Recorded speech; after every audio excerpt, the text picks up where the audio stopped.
Pisces, November. Here we go. So here we are, Pisces. We know that you still have a few planets in your sign. It's been going on for a while, but this is going to lighten up next year when Neptune and Saturn move into Aries. Okay, so this is the tail end of it for you. So Saturn, the planet of restriction, responsibility, hardship, but brings us long-term success, right? It has themes of our career, together with Neptune, the planet of illusion and delusion, the great healer, the very creative, and it's your ruling planet, right, in your own sign. So this is almost done. It's interesting to have your ruling planet in your own sign, okay? Now, the sun will be in Scorpio, which is a trine for you, a positive aspect, a triangle for you, until November 21st. So this is smoother flowing energy for you, where once the sun moves into Sagittarius, you're both mutable signs, so you make a square, which, can I make a square? Square. Okay. A square, which is like a harder aspect. Okay. So enjoy the beginning of the month where things are a little smoother. And then you also have a square going on with Jupiter in the sign of Gemini. Gemini is mutable and adaptable, and you are mutable sign Pisces, so you make a 90-degree angle. So considered to be like an abrasive action. Jupiter wants to make everything bigger, so don't push too hard, especially with your words. It's just going to be a little bit more difficult. Now, remember, the Mercury retrograde is going to be in the sign of Sagittarius, and it's going to start on November 25th. And Sagittarius, you square Sagittarius. So it's going to be interesting what comes up during this retrograde. Be careful about arguing with people. Remember that everything will be revisited. And so some of these aspects are just a little bit harder for you, okay? But you can do it. You can do it, Pisces. Enjoy the beginning of the month where things are a little bit lighter for you. Now, here's your pre-reading, okay? We started off with the Three of Swords. And this is just a card of heartache. And Pisces, you're such a feeler. I know that your heart aches for the world a lot.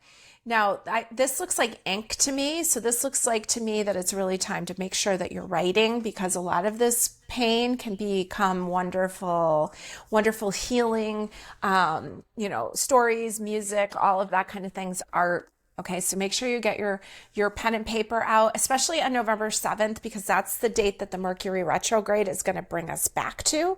For more information on that, make sure you listen to the November month ahead video. Now, your next card in your pre-reading was the Hanged Man, which is Pisces, right? It's you. And so this is just kind of asking you to take that time to reflect, to retreat, to use that Neptune in your sign wisely. And so I see writing retreat. I see just time, just chilling back, doing your thing. All right. I got the Six of Cups here, which is a card of nostalgia. And we know this is a holiday month, and there's two kids and there's some flowers being handed. So maybe you're writing about your childhood, or maybe there are a lot of feelings can come up during the holidays. Now, what Wild Rose Fairy Love is your oracle card. All right, not a bad one. So you may have started off with the Three of Swords, but you did get the love card here. So remember that you are love, okay? Regardless of what your relationships are, or sometimes when we feel lonely, remember we are love. We are an expression of love, okay? Now, that was your pre-reading. Let's go into your live reading.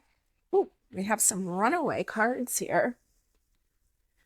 I guess these are the ones we're going to use then, because these really just leaped. You got the Nine of Cups, which is showing us everything lined up for you. There's a lot of emotion, okay?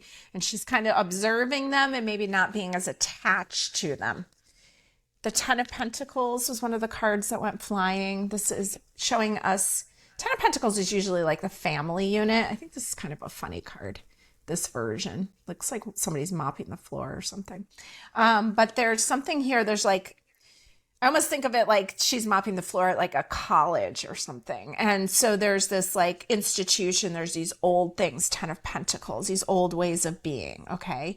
And that's there's a lot of emotion around it. That can also just be the family unit. Here's the Seven of Cups, where there's all the emotions and everything's a little foggy.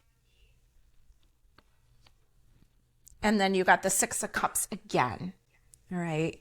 So I see a lot of nostalgia. and a lot of like maybe lack of clarity, or maybe hurting over some family things that have happened, or maybe the lack of family. But to remember, you're not alone in that. Even though you feel that you are, there's a lot of people that feel that way too, okay? And there's kind of like almost reaching for the better, higher thoughts. And sometimes all we can do is reach slowly up for some higher thoughts, okay? So enjoying whatever little bit of family you have, giving the gift up to yourself of just self-love and self-reflection. I'm just, one more card seems to be wanting to come out here. It's the Emperor, and this is Aries energy. This is associated to I am. And so just be really, get in your power, okay? It's almost like she's wearing red, almost like convincing yourself to maybe step into your power more and make a conscious choice to kind of step out of all the emotion, all right? All right, now that was your pre-reading. Let's do, or I'm sorry, that was your live reading. Let's do week by week now for the month of November. Seeing what do you need to know these 4 weeks of November. All right, we have week 1, election week, Ace of Wands showing up. Okay, taking like, almost like kind of has similar to Emperor energy, like kind of grabbing on and moving forward with your life. Because I was kind of getting like sinking energy, and now I see you rising up. Okay, week 1. Week 2, 8 of Wands, more fire. This is travel card, often called the honeymoon card, okay? And so there's some travel, or there's some, even if you're not traveling, it's just like moving on, moving forward, getting past things, okay? Week 3, I think it's when Pluto makes its move into Aquarius. Oh, of course, the Fool card shows up, which is Aquarius. And this is just like a new journey. There's lighter energy. There's a leap of faith. And so I'm happy to see the Fool card show up there. Thanksgiving week, you have the 2 of Swords. Okay, so there's a little bit of guarded energy. Choose wisely who you choose to be around. Choose wisely who you share your stories with, so to speak. There's like 2 of Swords, like kind of guarded, goes in, right? So make the healthiest choices for you. Maybe if you do go to a family event, you keep it short and simple. Just take care of yourself really well, okay? Because you're quite a feeler, and there's a lot of feeling energy going on right now. And I think you should wear the color red this month, and to try to help when you need to reach higher, wear the color red and help yourself, pull yourself up and be front and center, okay? All right, so that is your reading. I'm going to move these to the side because I'm going to throw you some dice and some charms and let you know some power days for the month. And let's see what we've got. I've already seen the word XL, extra large, and the number 4 up at the top with a moon phase, okay? And 4 was the Emperor too.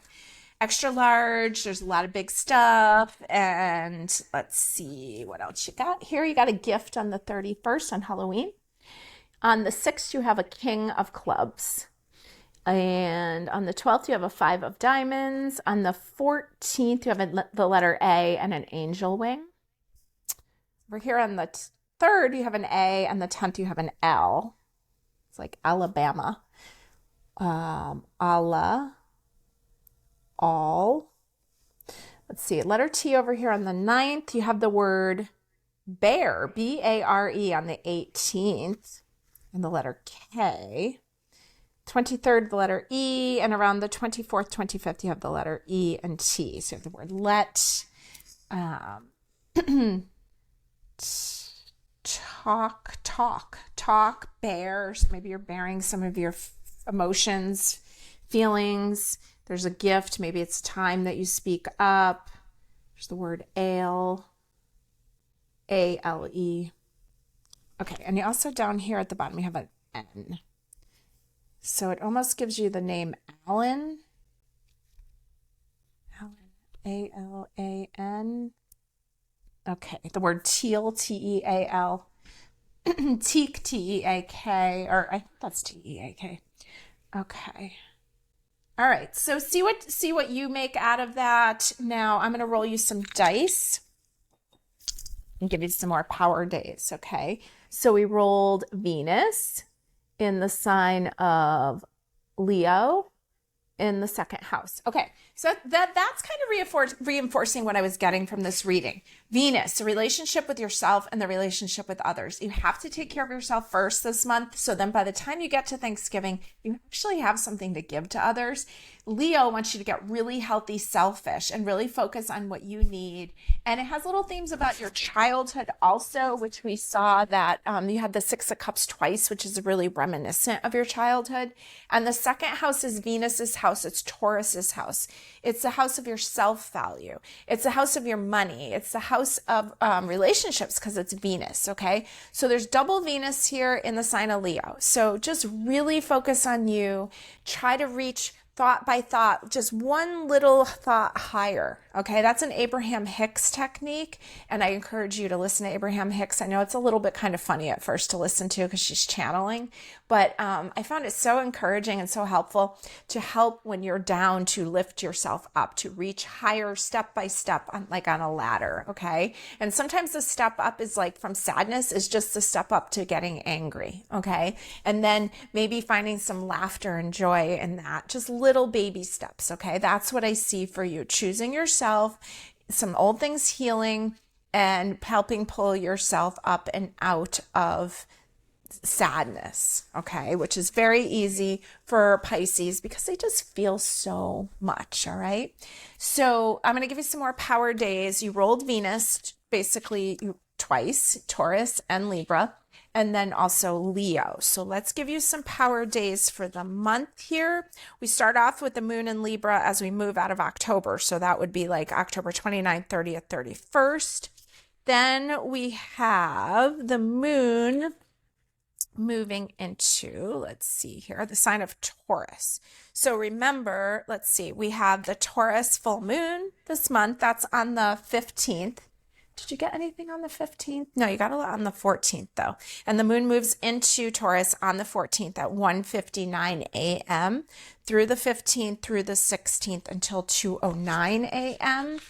Then let's see, Leo. We've got the moon moving into Leo Wednesday the 20th at 8:51 a.m. through the 21st through the 22nd until 6:01 p.m. Those are power times for you. And then again, the moon will move into Libra starting Monday the 25th. You had some letters there on the 25th. 6:20 a.m. through the 26th through the 27th until about 7:21 p.m. These are all Eastern Standard Time. So Pisces, have a wonderful month of November.